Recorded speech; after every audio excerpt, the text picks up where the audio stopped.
ಉದ್ದವ್ ಠಾಕ್ರೆ ಪರವಾಗಿ, ಶರದ್ ಪವಾರ್ ಪರವಾಗಿ, ಕಾಂಗ್ರೆಸ್ ಪರವಾಗಿ ಈಗ ಜನ ಇದ್ದಾರೆ. ಇವತ್ತು ಅಲ್ಲಿ ಏನು ಡಿಫೆಕ್ಷನ್ ಆಗಿ ಹೋಗಿದ್ರಲ್ಲ ಎಲ್ಲ ಶಾಸಕರು, ಅವ್ರು ಪಶ್ಚಾತ್ತಾಪ ಪಡ್ತಾ ಇದ್ದಾರೆ. ಈಗ ಅವರೆಲ್ಲವೂ ಕೂಡ ವಾಪಸ್ ಬರ್ತಾರೆ. ಏಕನಾಥ್ ಶಿಂದೆ ಅವರು ಚುನಾವಣೆ ಮುಗಿದ ಒಂದು ತಿಂಗಳಲ್ಲಿ ಮಾಜಿ ಮುಖ್ಯಮಂತ್ರಿಗಳಾಗ್ತಾರೆ. ಕಾಂಗ್ರೆಸ್ನ ಒಳಜಗಳಗಳು, ಸಿಎಂ ಡಿಸಿಎಂ ಗಲಾಟೆಗಳೇ ಇದಕ್ಕೆ ಸರ್ಕಾರ ವಿರೋಧ. ನಮ್ಮಲ್ಲಿ ಯಾವುದು ನಮ್ಮಲ್ಲಿ ಹೈಕಮಾಂಡ್ ಇದೆ, ಹೈಕಮಾಂಡ್ ಏನ್ ನಿರ್ಧಾರ ಮಾಡ್ತಾರೆ ಅದೆಲ್ಲ ಆಗ್ತದೆ. ಏಕನಾಥ್ ಶಿಂದೆ ಅವರು ಒಂದು ತಿಂಗಳ ನಂತರ ಚೀಫ್ ಮಿನಿಸ್ಟರ್ ಇದ್ದಾರೆ.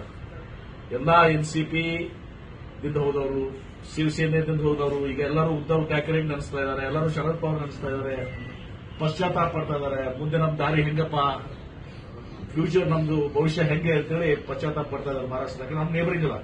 ಇನ್ನೂ ಸ್ವಲ್ಪ ಒಂದು ಅದೇ ರೀತಿ ಇದೆ ಇಲ್ಲ ಸರ್ ರಾಜ್ಯದಲ್ಲಿ.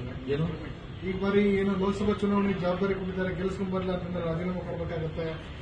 ಅಂತ ಯಾವುದೂ ಕೂಡ ನಮ್ಮಲ್ಲಿ ಅಂತ ಯಾವುದೂ ಕೂಡ ಡಿಸ್ಕಷನ್ ಆಗಿಲ್ಲ, ಅಂತ ಯಾವುದೂ ಕೂಡ ಆಗಿಲ್ಲ. ಆದ್ರೆ ನೈತಿಕವಾಗಿ ಒಂದು ದಿವಸ ಎಲ್ಲರೂ ಪ್ರಯತ್ನ ಮಾಡುವಂತಿರ್ತದೆ. ಕೆಲವೊಂದು ಮತಕ್ಷೇತ್ರ ಇರ್ತಾವಲ್ಲ, ಈಗ ಪಾಪ ಅಲ್ಲಿ ಇವತ್ತು ಬಹಳ ನಮಗೆ ಕಷ್ಟಕರವಾದಂತಹ ಪರಿಸ್ಥಿತಿ ಇರ್ತದೆ. ಅಲ್ಲಿ ಫೈಟ್ ಮಾಡುವಂತದ ಒಂದು ಕೆಲಸ ನಮ್ಮ ಶಾಸಕರು, ಸಚಿವರು ಇರ್ತಾರೆ. ಹೀಗಾಗಿ ಅಂತವ್ ಯಾವುದೂ ಇಲ್ಲ. ಅದಾಗಿಯೂ ಕೂಡ ನಾವು 20ಗಿಂತ ಜಾಸ್ತಿ ಸಿಗ್ತಿರ್ತೀವಿ.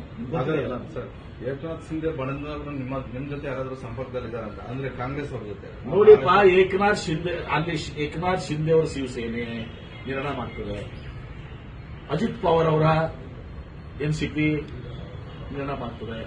ಎಲ್ಲರೂ ಮತ್ತೆ ಉದ್ದವ್ ಠಾಕ್ರೆ ಮತ್ತು ಶರದ್ ಪವಾರ್ ಕಡೆ ಹೋಗ್ತಾರೆ. ಬರ್ದಿಟ್ಕೊಂಡ್ಬಿಡಿ, writing on the wall. Sir, ರಾಜ್ಯಕ್ಕೆ ಬರ್ತಾರಂತ ಸರ್, ರಾಜ್ಯ ಬಿಜೆಪಿ ನಾಯಕರ ಆಹ್ವಾನ ಸರ್ಕಾರ ಬೀಳಿಸೋ ವಿಚಾರವಾಗಿ ಬನ್ನಿ ಅಂತ ಬರ್ಲಿ ಅಂತ ಹೇಳಿ, ಯಾರ್ಯಾರು ಕರ್ಕೊಂಡ್ಬರ್ತಾರೆ ಯಾರು ಕರ್ಕೊಂಡ್ಬರ್ರಿ ಅಂತ ಹೇಳಿ. ರಮೇಶ್ ಜಾರಕಿಹೊಳಿ ಸರ್ ನೇತೃತ್ವ